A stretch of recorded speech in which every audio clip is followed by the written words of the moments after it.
يوم الدين إياك نعبد وإياك نستعين اهدنا الصراط المستقيم صراط الذين أنعمت عليهم غير المغضوب عليهم ولا الضالين.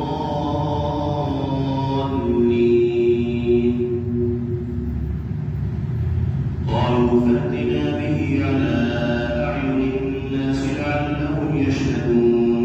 قالوا أأنت فعلت هذا بآلهتنا يا إبراهيم؟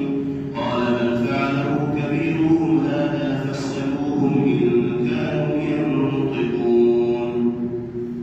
فرجعوا إلى أنفسهم فقالوا إنكم أنتم الظالمون.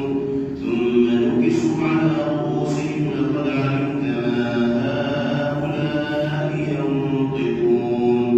قال أفتعبدون من دون الله ما لا ينفعكم شيئا ولا يضركم أف لكم ولما تعبدون من دون الله أفلا تعقلون.